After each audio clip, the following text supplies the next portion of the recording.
ஓம் மகா கணபதியே நமக. குருவாழ்க குருவே சரணம். ஆன்மீக அன்பர்கள் அனைவருக்கும் இனிய வணக்கங்கள். நம்ம இந்த வீடியோ மூலயமாக 2026ஆம் ஆண்டிற்கான மாசி மாத ராசி பலன்களை பார்க்க இருக்கிறோம். குறிப்பாக இந்த வீடியோவானது பார்த்தோம்னாக்கா ரிஷபராசி அன்பர்களுக்கான வீடியோ. இந்த ரிஷபராசி அன்பர்களுக்கு இந்த மாசி மாத கிரகநிலை ஆராயும் போது, அதாவது வருகின்ற பிப்ரவரி மாதம் 13ஆம் தேதியிலிருந்து மார்ச் மாதம் 14ஆம் தேதி இந்த இடைப்பட்ட காலகட்டத்தில் நடக்கக்கூடிய நிகழ்வுகளில் தான் மாசி மாத பலன்களாக உங்களுக்கு கொடுக்க விரும்புகிறேன். அதில் பார்த்தீங்கன்னாக்கா உங்களோட ராசிநாதன் இந்த மாதத்தின் தொடக்கத்திலேயே உங்களுடைய ராசிக்கு 10ஆம் இடத்துல தொழிற்ஸ்தானத்தோடு தொடர்பு பெறுகிறார். அப்போ இந்த மாத காலகட்டத்தில் உங்களுக்கு தொழில் சார்ந்த எண்ணங்கள் அதிகமாக இருக்கிறத பார்க்க முடியுதுங்க. அப்போ இந்த ரிஷபராசி அப்படின்னு சொன்னோம்னாலே தன் குடும்ப பொறுப்புகளை சுமக்கக்கூடிய ஒரு ராசி ரிஷபராசி அப்படின்றீங்க. இது ஆணாக இருந்தாலும் பெண்ணாக இருந்தாலுங்க. ஒரு வீட்டில் ஒரு பெண்ணாக இருக்கிறீங்கன்னு வச்சிங்களேன், ரிஷபராசியில் பிறந்த ஒரு பெண்ணாக இருக்கிறீங்கன்னா, தன் கணவர் இப்போ நான் உழைக்க போகிறேன், சம்பாதிக்கிறேன், அந்த பணத்தை உங்கள்கிட்ட கொடுக்குறேன், நீங்கள் தான் குடும்பத்தை வழி நடத்தணும்னு சொல்லுவாங்க. அல்லது ஆணாக இருக்காங்க அப்படின்னாலும் அந்த ஆணாதிக்கத்தோடு தான் செயல்படுவாங்க. அப்போ ரிஷபராசியில் பிறந்த யாராக இருந்தாலும் கணவன் மனைவி உறவுகள் யாரோ, அதில் முக்கியமாக ரிஷபராசிக்காரர்கள் யாரோ அவங்க தான் குடும்ப பொறுப்புகளை எடுத்து நடத்துவாங்க. அதன் அடிப்படையில் பார்க்கும்போது இந்த ரிஷபராசியில் பிறந்த எல்லாருமே குடும்பத்தின் அனைத்து தேவைகளையும் பூர்த்தி செய்து என்ன வேண்டும், என்ன செய்யணும், குழந்தைகளுக்கு என்ன தேவை அப்படின்னு குடும்ப பொறுப்புகளை சுமக்கக்கூடிய நபர்களாக இந்த ரிஷபராசி அன்பர்கள் இருப்பாங்க. ஆட்டின் குணங்கள் இருக்கும். தன் குடும்பத்தின் மேலே அதிகமான நாட்டங்களும் அன்பும் வச்சுருப்பீங்க. குடும்பமே எனக்கு முக்கியமானது அப்படின்ற மாதிரி இருப்பீங்க. சமுதாயத்தை பற்றி அதிகமாக சிந்திக்க மாட்டீங்க. அப்படி உள்ள இந்த ரிஷபராசி அன்பர்களுக்கு இந்த மாத காலகட்டங்கள் தொழில் மூலியமாக ஒரு அதிர்ஷ்டத்தை அனுபவிக்கக்கூடிய காலகட்டங்களாக இருக்குது.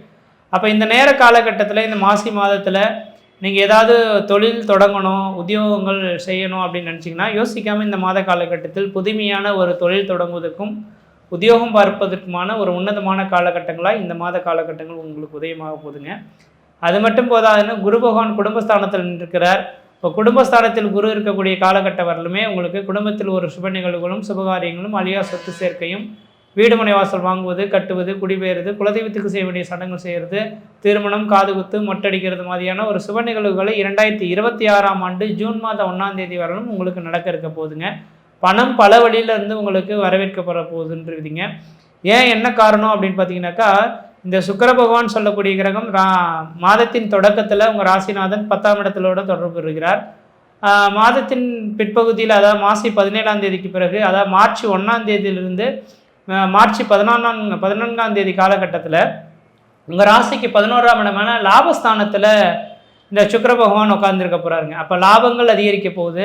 தொழில் வளர்ச்சிகள், பொருளாதார அபிவிருத்திகள் மேலோங்கக்கூடிய காலகட்டங்கள், முக்கியமாக பணத்தட்டுப்பாடுகளுக்கு ஒரு தீர்வு ஏற்படக்கூடிய ஒரு காலகட்டங்களாக உதயமாக போகுதுங்க.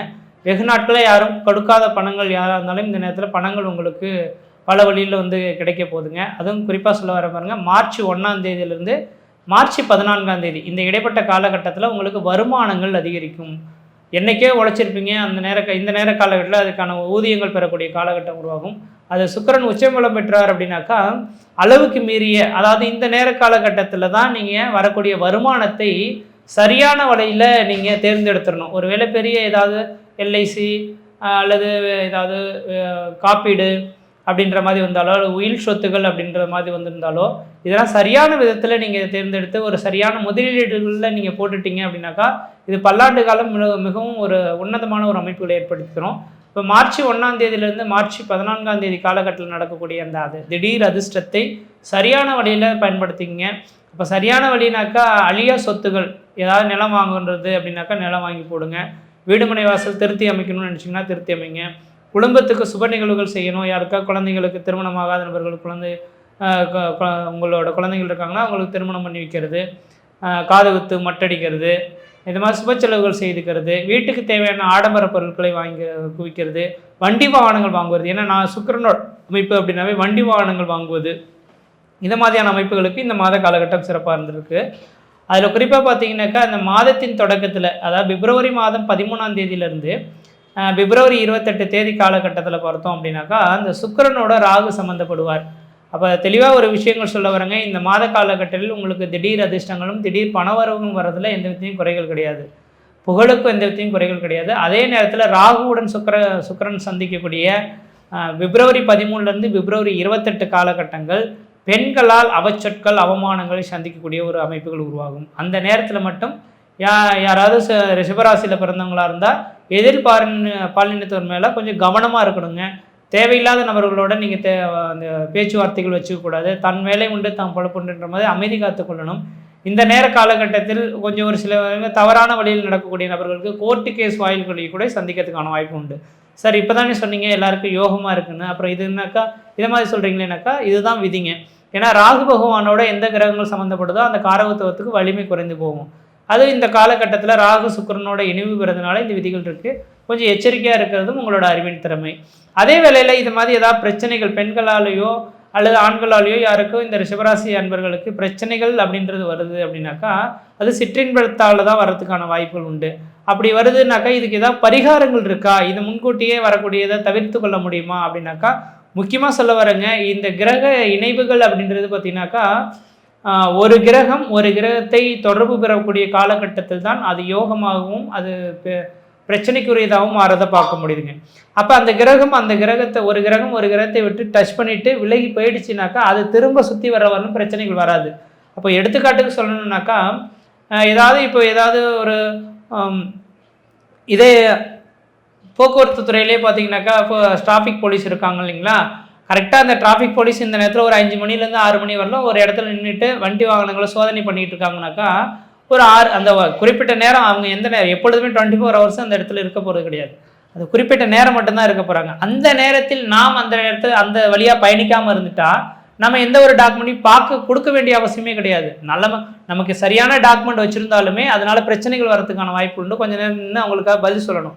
அப்போ இதை மாதிரி அமைப்புகளில் நான் என்ன சொல்ல வரேன்னாக்கா இந்த பிரச்சனைக்குரிய காலகட்டங்கள் மார்ச் பிப்ரவரி 13 பிப்ரவரி 28 காலகட்டத்தில் பிரச்சனை நடக்க போகுதுனாக்கா தேவையில்லாத வம்பு வழக்குகளை நீங்கள் விட்டு விலகிடுறதும் தான் தான் பழப்புன்ற மாதிரி இருக்கிறவங்க சிற்றின்ப வாழ்க்கையில் கொஞ்சம் எச்சரிக்கையாக இருந்துக்கிறதும் விஷயத்தை கொடுக்கும். இதுக்கு ஒரு எளிய பரிகாரம் அப்படின்னு பார்த்தீங்கன்னாக்கா தெளிவாக சொல்லணுன்னாக்கா சுக்கிர பகவானோட அமைப்பு ராகுவின் அம்சம் துர்க்கை அம்மனுங்க. அப்போ துர்க்கை அம்மன் வழிபாடு வெள்ளிக்கிழமை தூரம் 10:30 மணிலேருந்து 12 மணி ராகு காலையில் துர்க்கை அம்மனுக்கு இந்த மாதத்தில் வரக்கூடிய 4 வெள்ளிக்கிழமையும் தொடர்ச்சியாக விளக்கு போட்டிருந்தீங்கன்னா இந்த பிரச்சனைகள் வராது அப்படின்றீங்க.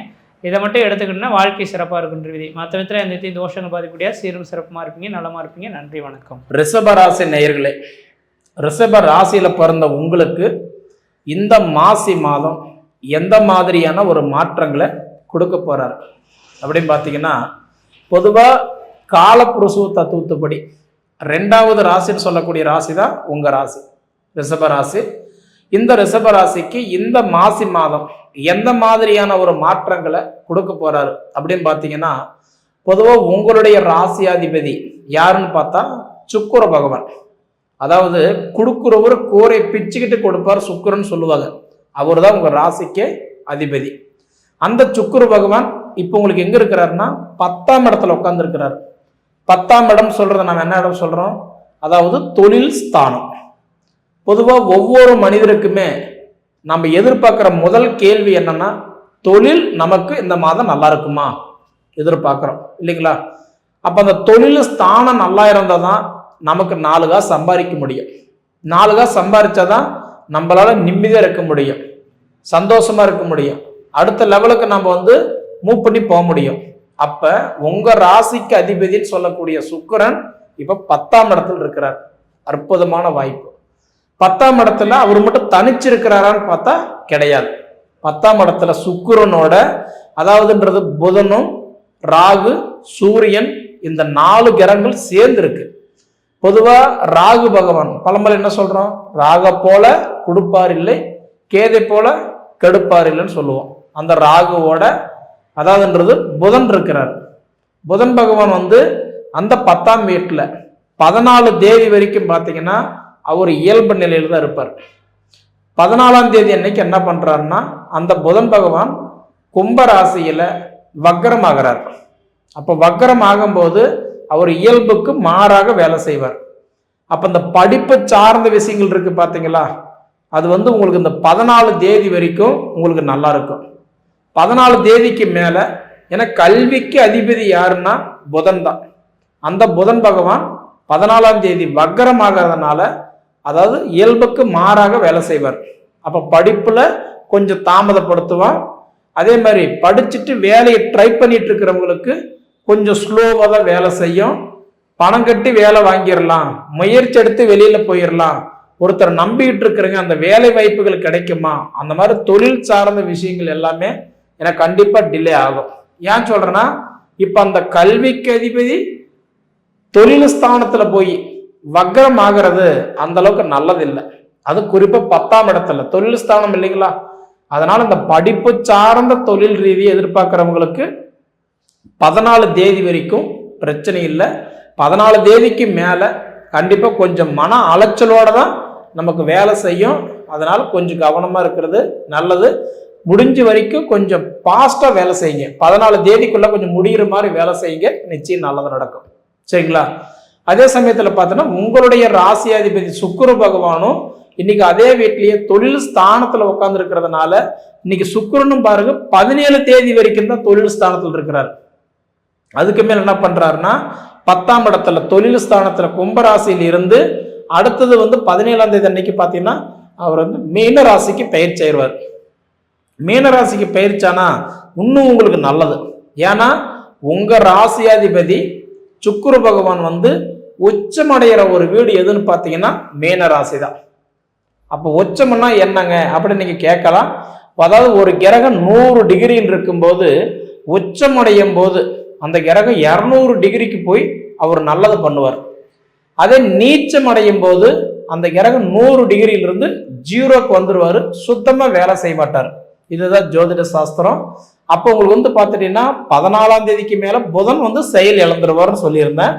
அதுக்கப்புறம் 17ஆம் தேதிக்கு மேல பார்த்தா அந்த சுக்கிரன் போய் உங்களுக்கு 11ஆம் இடத்துல உட்காரும் போது இந்த நிறைய ரிஷப ராசிக்காரங்களுக்கெல்லாம் பாருங்க, இந்த தொழிலை ஆரம்பிக்கணும், வீட்டு வேலையை ஆரம்பிக்கணும், 2வது சுப காரியங்கள் ஆரம்பிக்கணும், மண்மனை வாங்கி கிரையும் பண்ணணும், அந்த மாதிரி அப்பார்ட்மெண்ட் சொத்து சம்மந்தப்பட்ட விஷயமெல்லாம் எதிர்பார்த்துட்டு இருந்தீங்க அப்படின்னா கண்டிப்பா உங்களுக்கு 16ஆம் தேதிக்கு மேல கிட்டத்தட்ட 17ஆம் தேதியிலிருந்து உங்களுக்கு அந்த சொத்துக்கு சம்மந்தப்பட்ட விஷயம் அல்ல சுப காரியங்கள் முதல் கொண்டு உங்களுக்கு நடக்க ஆரம்பிச்சிடும்.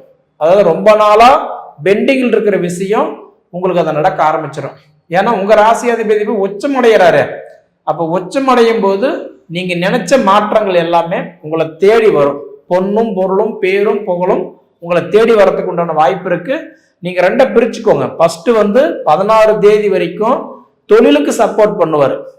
16 தேதிக்கு மேல அதாவதுன்றது உச்சம் அடையும் போது சுப காரியத்துக்கு சப்போர்ட் பண்ணுவார். அதாவது நீண்ட நாள் கனவுகள் நனவாகிறதுக்கு வாய்ப்பு உண்டு. சரிங்களா. அதே மாதிரி பார்த்துட்டீங்கன்னா உங்களுக்கு அதே சமயத்துல அடுத்தது பார்க்கும்போது இந்த புதன் பகவான் கூட அடுத்தது நான் யார் சொல்லியிருந்தேன்னா சூரியன்.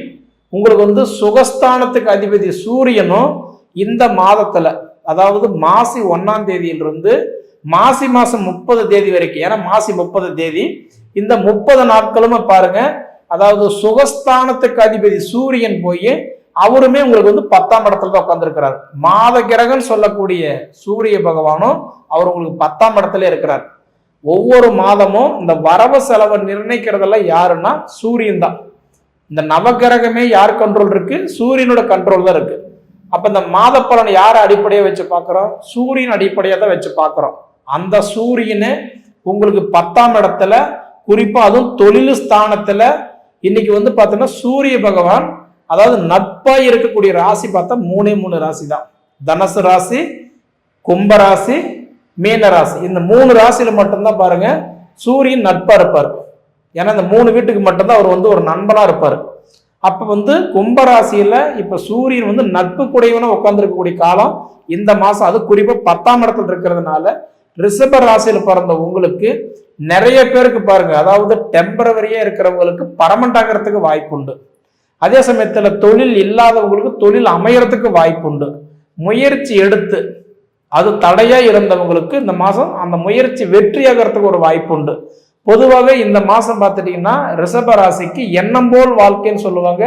ஏன்னா உங்களுக்கு எல்லாமே இந்த மாசம் உங்களுக்கு ஃபேவரா வந்திருக்கு.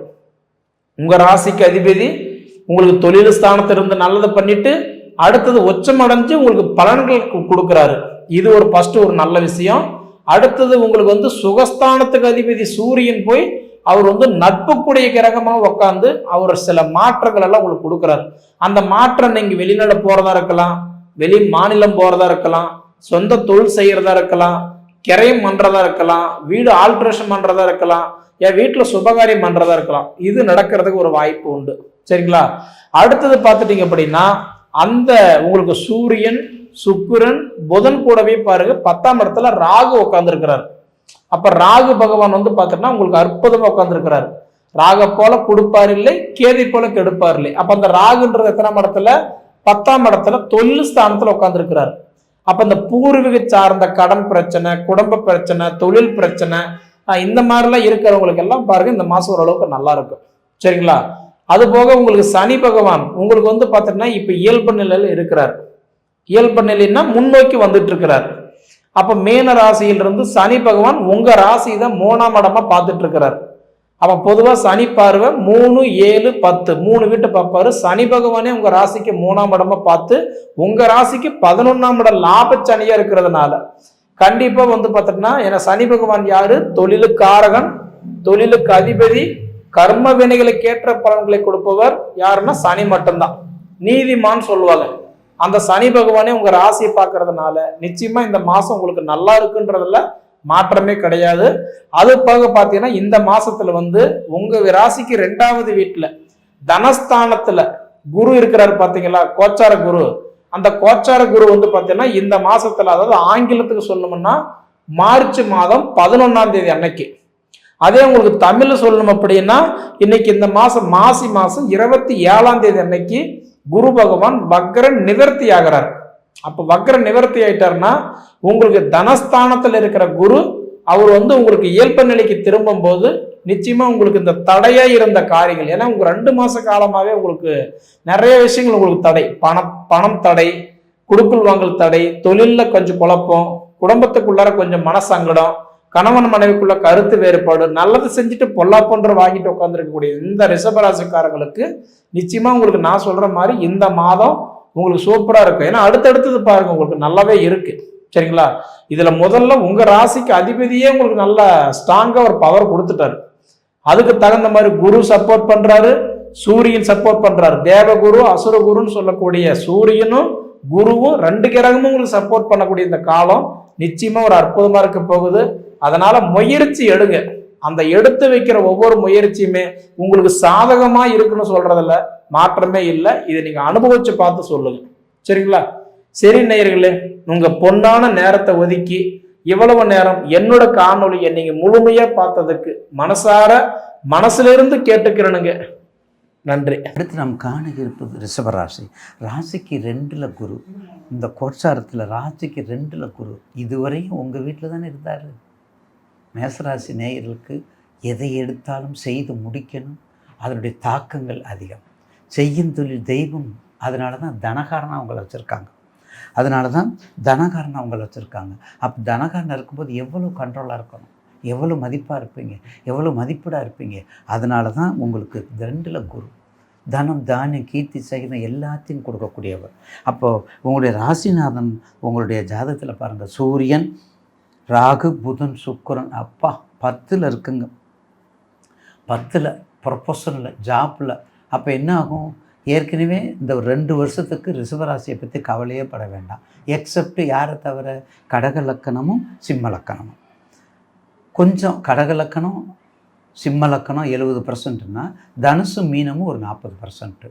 அப்படி எடுத்துக்கிட்டிங்கன்னா உங்களுக்கு பாதிப்பு இல்லை. அதனால் கண்டிப்பாக அந்த லக்கணத்தை தவிர மீதி எந்த லக்கணம் வந்தாலும் ரிஷபராசியாக இருக்கக்கூடியவங்களுக்கு, ரிஷபராசியாக இருக்காங்க மேஷ லக்கணம், மிதுன லக்கணம், கன்னியா லக்கணம், இதெல்லாம் கவலையே பட வேண்டாம். உங்கள் ராசிநாதனே 10ல் இருக்கார். அதாவது 10ங்கிறது கர்மாதிபதியாக இருக்கார். உங்கள் தொழில உத்தியோகத்தில் இருக்கார். ஓங்கு வைக்கிறார், உச்சிக்கு கொண்டு போகிறாரு. என்ன உத்தியோக ஸ்தானாதிபதியும் சனீஸ்வரன், ஆயுள் ஸ்தானாதிபதியும் சனீஸ்வரன். அப்படிங்கும்போது உங்களை எங்கே எல்லை இல்லாத மகத்துவம் கொண்டு போவார். என்ன சப்போர்ட்டாக இருக்கணும்? உங்களுடைய தசா புத்தி சப்போர்ட்டாக இருக்கணும். சுக்கிர திசையில் புதன் புத்தி, புதன் திசையில் ராகு புத்தி, புதன் திசையில் சந்திர புத்தி, புதன் திசையில் சனி புத்தி, சனி திசையில் புதன் புத்தி, இப்படியெல்லாம் இருந்ததுன்னா உங்களுக்கு அந்த லக்னத்துக்கு ரிலேட்டிவாக இருக்கக்கூடிய சப்போர்ட் பிளானட் அப்படி இருந்தால் மிக அற்புதமான யோகத்தை செய்யும் உங்களுக்கு. ரிஷபராசி நேயர்களுக்கு கவலையே படாதீங்க. நிச்சயமாக ஏற்கனவே ராசிநாதன், உங்களுடைய ராசிநாதன் 10ல் இருக்கார், 11ல் சனீஸ்வரர் இருக்கார், லாபாதிபதியாக இருக்கார், ராகுவும் சேர்ந்துருக்காரு, ராகு புதன் சுக்கிரனாக இருக்காங்க. அப்போ எப்படி இருப்போம்? அப்போ உங்களுக்கு அழகாக இருக்கும். எந்த விதமான பிரச்சனையும் இருக்காது, எந்த விதமான பிரச்சனையும் இருக்காது உங்களுக்கு. தசாபுத்தியை மட்டும் பார்த்துக்கணும். ரிஷபராசி நேயர்களுக்கு தசாபுத்தியை பார்த்துக்கோங்க. என்னென்ன தொழில் பண்ணணுங்கிறத பார்த்துக்கோங்க. அழகு சம்மந்தப்பட்ட தொழில், பெண்கள் சம்மந்தப்பட்ட தொழில், டெக்ஸ்டைல் சம்மந்தப்பட்ட தொழில், இனிப்பு சம்மந்தப்பட்ட தொழில், மீடியாக்கள், திரைத்துறை, சின்னத்துறை, பெரிய துறை, வாகனம், அழகிய வாகனம், வெளிநாடு, முழுக்க வெளிநாடு. ஏன்னா மேஷத்தில் சூரியன் உச்சம், ரிஷபத்தில் சந்திரன் உச்சம். பார்த்தீங்களா? சந்திரன் உச்சம். அப்போ உச்ச வீடு. அப்போ உச்ச வீடுங்கும்போது இப்போ உங்கள் ராசிக்கு 3ஆம் இடம், ரிஷபத்துக்கு 3ஆம் இடம் கடகம். அப்போ 3ஆம் பாவத்துக்காரன் உங்கள் வீட்டில் உச்சமாக இருக்கும்போது அப்போ எங்கே போகணும்? முயற்சி செய்தால் வெளியீட்டு அப்ராட் கட். டெக்ஸ்டைல்ஸ் நல்லா பாரம்பரியம் பண்ணுங்க.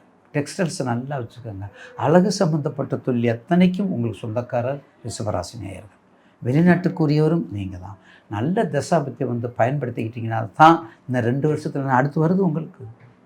அடுத்து 2027 உங்களுக்கு மேஷத்தை விட்டு சனீஸ்வரர் உங்களுக்கு வந்துடுவார். அதுக்களாக நீங்கள் பயன்படுத்தி கொள்ளுங்கள். அதுக்களாக நீங்கள் பயன்படுத்திக்கோங்க. அப்படி பயன்படுத்திக்கிட்டீங்கன்னா உங்களுக்குரிய தொழில் ஏற்கனவே நான் ஒரே தடவை தெரிந்த தொழிலை விட்டவனும் கெட்டான், தெரியாத தொழிலை தொட்டவனும் கெட்டான். எல்லாத்துக்கும் இந்த பழமொழி தெரிஞ்சிருக்கணும். உங்கள் ராசிக்கு வேண்டியதை செய்யுங்க. அதோட எனக்கு சில கமெண்ட்ஸ்லாம் வந்திருக்குது. நீங்கள் எல்லாத்துக்கும் ஒரே ராசிக்கான தொழிலை சொல்கிறீங்க, உங்கள் ராசிக்கு மட்டும் தொழிலை சொல்கிறீங்க. ஆனால் இப்போ நான் அப்படி செய்ய முடியலையா ஐயா, செய்ய முடியல சுவாமிங்கிறீங்க. வாழ்த்துக்கள் நேயர் பெருமக்களுக்கு மீண்டும் பணிவோடு தெரிவிக்கின்றேன். செய்யுங்க. உங்கள் ராசிக்கு இல்லாத தொழிலை செய்யுங்க. ஆனால் அபிருதமான லாபம் வந்தால் செய்யுங்க. இல்லைன்னா அதை அப்படியே ரிசர்வாக வைங்க. இல்லைன்னா ரிசர்வாக வச்சுக்கோங்க. ரிசர்வாக வச்சுக்கிட்டு உங்களுக்கு வேண்டிய தொழிலை செஞ்சீங்கன்னா உங்களுக்கு உங்கள் ராசிக்குரிய தொழில் நஷ்டமானாலும் லாபத்தை கொடுக்கும். ராசி இல்லாத தொழில் நஷ்டமானாலும் நஷ்டம், லாபமானாலும் நஷ்டம். தெரியாது உங்களுக்கு. அது போய்கிட்டே இருக்கும். கடைசியில் போய் ஸ்டோரேஜ் ஆகி என்ன ஆகும்? வெடிக்க ஆரம்பிச்சிடும். கடன் கொடுக்குறவன் பூரா கொடுக்கல, நம்ம கொடுத்தவன் பூரா கொடுப்பான்னு சொல்லி நான் ஏமாந்துட்டேன். வெளியே தலை காட்ட முடியல. வட்டிக்கு கொடுக்குறதுல வாங்க முடியல. வட்டிக்கு வாங்கி கொடுத்த இடத்துல நம்ம போய் பேச முடியாது. நான் நேரம் கொடுக்கல, இன்னொருத்திட்ட வாங்கி கொடுத்தேன். இதெல்லாம் பிரச்சனை. நமக்கு தலை விதி. வேணுமா? இதெல்லாம் வேண்டாம்ல. அப்போ என்ன? உங்கள் வேலையை பாருங்கள். உங்கள் வேலையில் மட்டும் பார்த்து கொண்டால் நிச்சயமாக ரிஷபராசி நேயர்களுக்கு உங்கள் ராசிநாதன் நல்லா இருக்கார். கண்டிப்பாக வெளிநாட்டுக்கு போகலாம். பாக்கிய உங்கள் 9க்கும் 10க்குரிய லாபாதிபதியாக இருக்கார். குரு 2ங்க 6 மாதம். இந்த 6 மாதத்தில் அமோகமான வெற்றி பயணம். இந்த 6 மாதத்தில் அமோகமான உங்களுக்கு எல்லா செயலும் செய்யக்கூடிய நேரம் வந்து விட்டது. மறக்காதீங்க. ரிஷபராசி நேயர்களுக்கு கண்டிப்பாக ராசிக்கு குழந்தைகள், கொஞ்சம் குடும்பங்கள், கொஞ்சம் குலதெய்வ வழிபாடு, இதெல்லாம் நல்லா பண்ணிக்கோங்க. உங்கள் தொழிலையும் நல்லா பண்ணிக்கோங்க. இப்படிலாம் பண்ணிட்டு வந்துட்டால் இந்த மாதத்தில் இருக்கக்கூடிய எல்லா ஃபங்க்ஷனும் வரக்கூடியது மாதம். இறைவனை வைணவமோ சைவமோ குருநானக்கோ ராகவேந்திராகவா இல்லை நாராயண குருவா இல்லை நமசிவாயமா குகை நமசிவாயமா பாருங்கள். ராமானுஜரா, ரமண மகர்ஷியா, என் தந்தை ரமண மகர்ஷியா, அப்படிப்பட்ட தெய்வ வழிபாடுகள் நல்ல வழிபாடு வந்தால் ஒரு அதாவது என்ன தொழில் பண்ணுறீங்களோ அதை சப்போர்ட்டு மேலே கிடைக்கும். கொஞ்சம் கூட குறையாது உங்களுக்கு. சார் நல்ல டயத்தை நல்லா பயன்படுத்திக்கோங்க. இல்லைங்க எது வந்தாலும் எல்லாரும் ரிஷபராசிக்கு ஆகா ஓகன் இருக்குங்கய்யா, நீங்கள் மட்டும்தான் அப்படி சரியாக சொல்ல மாட்டேங்கிறீங்க. உள்ளது சொல்லணும். பொய் சொல்லுதலும் திருடுதலும் ஆகவே ஆகாது. பொய் சொல்லக்கூடாது, திருடக்கூடாது. துப்புரவு தொழிலிருந்து ஐஏஎஸ் தொழில் வரையும் நம்ம பண்ணலாம். துப்புரவுத்திலிருந்து ஐஏஎஸ் தொழில் வரையும் நம்ம பண்ணலாம். பொய் சொல்லக்கூடாது. எங்களை நம்பி எவ்வளவு கற்பனையில் இருக்கிறீங்க, எங்களை நம்பி எவ்வளவு இதில் இருக்கிறீங்க. அதனால் மேற்கண்ட தெய்வ வழிபாடுகள் மட்டும் நீங்கள் பண்ணிட்டு வாங்க. சிவராத்திரி வருது, அம்பாள் வழியில் பண்ணுங்கள். நான் ஏற்கனவே சொன்னது மாதிரி கண்டிப்பாக எந்தெந்த ப்ரிடிக்ஷன் எந்தெந்த பிரச்சனைகள் வருதா, குழந்தை பாக்கியமா திருக்கருகாவு,